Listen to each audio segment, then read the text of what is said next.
Hey there guys, and welcome to this episode of Gearist TV. Today we're going to be talking about the Gel Fuji Racer trail shoe from Asics. Alright, so the first thing we're going to talk about with the Gel Fuji Racer is the outsole. Now, pardon the dirt that's on there. This being a racing flat, part of Asics design and part of anybody's design in building a racing flat is making sure that it is as light as possible. In doing so, they really had to be smart about building this outsole because a lot of times trail shoes can tend to get a little bit beefy, which is going to add additional weight that doesn't necessarily need to be there.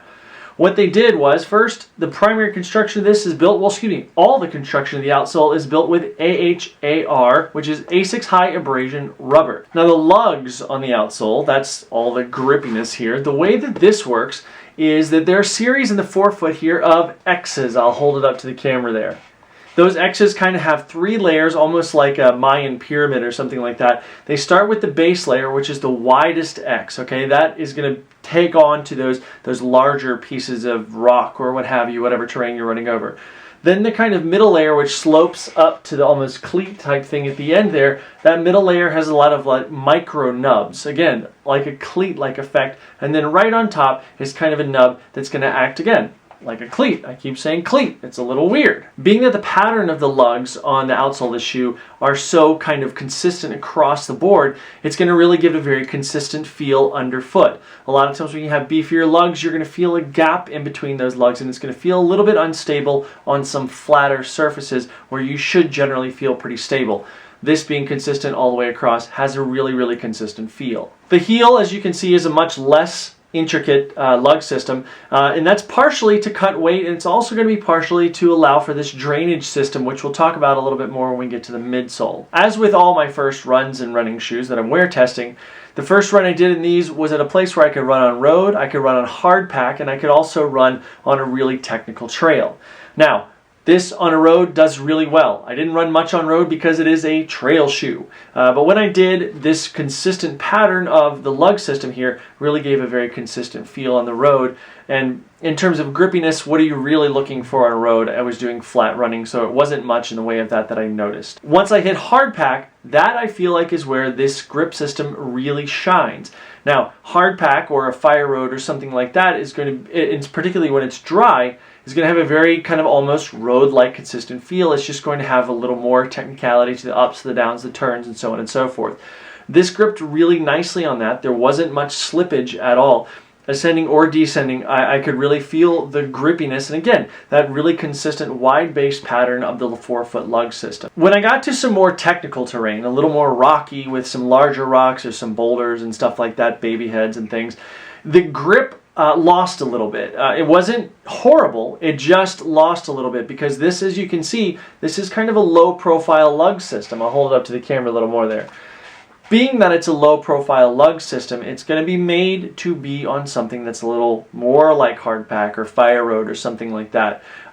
That's where, again, I think this shone. It did a nice job on all kinds of terrain, but that had more to do with the structure of the shoe than with the grip. I felt like these did not handle larger rocks quite as well. On muddy terrain, again, that's one of those places where you really kind of want to have something that's a beefier lug, a longer lug. This did okay in some lighter mud, but when you got into some of the more deeper stuff, and I mean deep, not horribly deep, but like, you know, some stuff that's not just kind of surface mud, this didn't grip as well as some other things, and kind of what is one of its pluses in general, that consistent lug pattern, actually ended up getting a little bit clogged up with some mud and caused me to have to stop and kind of kick off my shoes a little bit. That AHAR, that Asics High Abrasion Rubber that I mentioned earlier, is really pretty impressive. I've got about 60 miles on these right now, and they've held up very, very well. It's actually really impressive when you consider those little nubs right on top, the cleat thing that I mentioned earlier. That's really, there's not much to that, but they really held up well. I have read some other reviews and some people talking about them somewhere where they kind of mix it up between road and trail, probably a little more than I do, and they have seen them wear quickly. So this is again a trail shoe, so I'd probably keep it on the trail. Moving on to the midsole of the Fuji Racer. So the first thing I want to point out is the Asics Trustic system. That's right here, these yellow things you can see on the sides of the midfoot there. What that is it's basically providing a minimal skeletal kind of support system to the structure of the shoe. It starts here on either side and extends up to right about like that far in the shoe.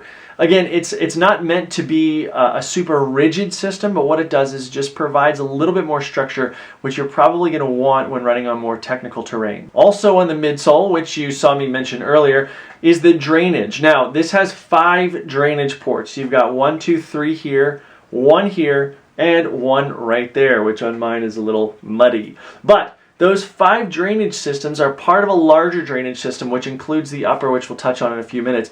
They did a really nice job of kind of getting rid of water when I was going through water crossings. Now, if you're wearing this in a long marathon or trail marathon or something like that, and you're worried about this draining sweat or something, sweat in ancillary water like that will not drain through this, okay? That is for big water, like when you're actually coming out of a stream or a creek or something like that, or you've dumped water literally on your shoe. That's what those drain holes are going to be for, and they do a really nice job. Asics trademark gel component does come into play. It's right back here in the heel, obviously inside the midsole here, so you can't really see it. That gel really helps to handle some downhills. I mean, if you're really heel crushing coming down hills on some descents, that's definitely going to add a little bit of cushioning for you. For me, I try to stay up on the forefoot or the midfoot even when coming downhill, which can be tricky.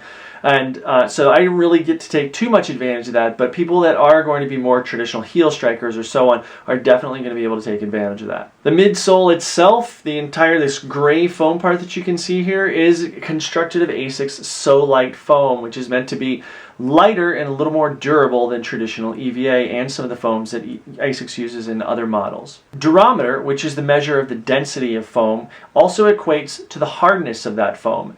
Now, for a traditional running shoe setup, but this is a pretty traditional running shoe setup, I feel like Asics really nailed it with the durometer of this foam. It's not terribly squishy, which is nice because it doesn't deaden the ground feel, and it also doesn't kill that sense of the ground and where you are on the trail. The Fuji Racer also has a rock plate up here in the forefoot. What's nice about that in a shoe like this is it's going to protect you from the ground, but the stiffness of it isn't going to deaden that ground feel.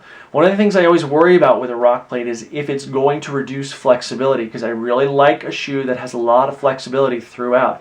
That did not. This definitely passed the can I fold this shoe in half test, front to back, pretty far back actually, and it's very impressive. So that rock plate, while protecting you, its minimalistic features, the rock plate is pretty minimal, it protects the foot, but it also still allows for plenty of flexibility. And of course, I would be remiss if I did not mention that this shoe has a 6mm drop. If you've not heard me mention that before, that is the difference in height from the heel to the forefoot. It's a difference offset of 6mm, which is right at that line of what I consider to be a good drop, 6mm and under. The upper of the Gel Fuji Racer has a lot of mesh. Look at that. It's all mesh.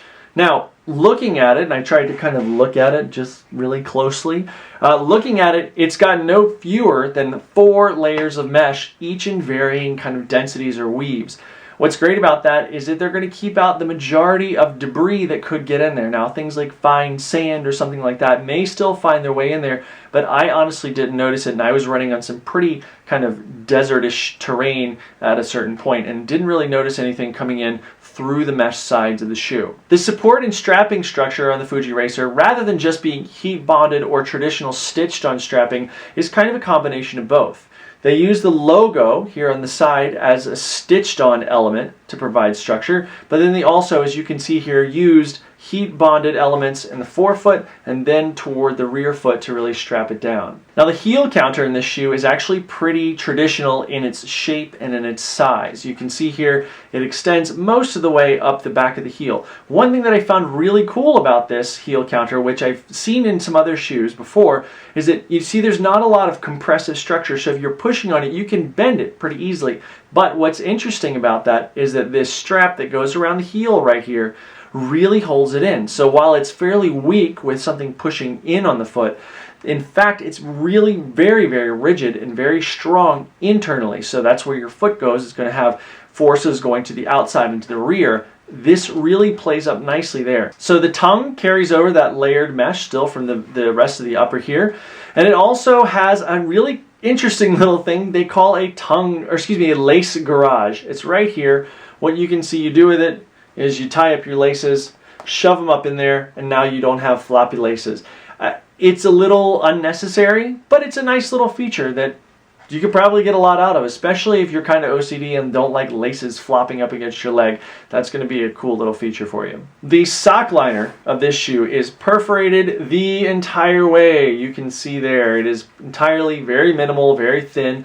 This is going to assist with even more of that drainage that we've talked about. You can actually see where, because of the drainage is so good on the bottom of the shoe, where some of the dirt and dust have come up through the bottom of the shoe into the bottom of my sock liner. But because it's topped with this mesh, that mesh is going to keep out the finer particles that might otherwise get in there. Let's talk about the fit of the shoe. It's really comfortable, really kind of traditional feel. There's not a whole lot of extra width or anything going on like that. It does taper quite a bit toward the toe, not overly and nothing out of the ordinary.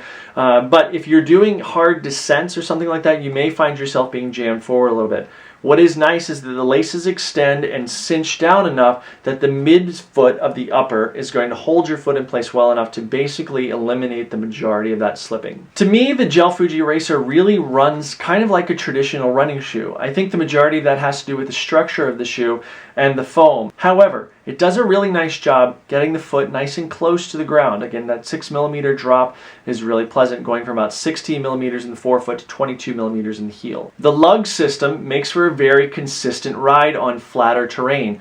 This is actually really nice if you're looking for consistent ground feel across the board. I particularly like that whole foot feel. This has the trustic system through the midfoot, so you don't necessarily get the whole foot feel, but you do get the structure that might otherwise be missing in a shoe that has a strictly forefoot module and a heel module. This bridges the gap nicely, though because of the shoe's flexibility, you definitely do still feel the gap. So if entire whole foot feel on the ground is something that you really want and can't get away with just a structural fix to that, this might give you a little bit of trouble in that area. Whereas a few years ago you wouldn't be able to find a really solid trail shoe under 10 ounces, this comes in at 8.8 ounces in a men's size 9. This is size 11, so it's a little bit heavier, but it's a nice light trail shoe. It actually compares to a lot of road shoes that are a lot beefier than this thing, so they did a really nice job shaving weight in the places where they could. The Fuji Racer is a really solid trail shoe. As I mentioned earlier, you may have a tiny bit of trouble on some kind of muddier terrain or some slightly larger technical terrain. By larger, I mean bigger rocks and baby heads and things like that. But in general, it's a really solid shoe. On the right terrain, the outsole of this is really fantastic. Because of its wide base, it allows for a lot of agility, and its low profile is also going to add to that and shave off weight. At $110, it's nicely priced, and I have seen it for as low as, I want to say, around $65 on Amazon or Running Warehouse, so definitely be on the lookout for that. It's what people expect to pay for a good, solid trail running shoe. Add to that the fact that Asics is definitely one of the grandfathers and standard bearers of the running shoe game. This is certainly a shoe that would be worth anybody's try if they're looking for a really solid all-around trail shoe. Thank you guys so much for watching this episode of Gearist TV. Please click on over to Gearist.com. Gearist.com. Take a look around. Take a look at all of our other reviews, and let us know what you think. In just a second here, you're going to see the subscribe button pop up. It's going to be right here-ish. Please click on that subscribe button and subscribe to this channel. The more subscribers we have, the more videos we can put out, and we're working on some giveaways for you guys, but we can't do that unless we have more subscribers. Thanks so much for joining us, and we'll see you next time. As always, thank you guys so much for watching this episode of Gearist TV. Please click on over to find us at Facebook, Twitter, and Instagram. And while you're here, please click on that beautiful blue subscribe button. Thanks so much for watching, and we'll see you next time.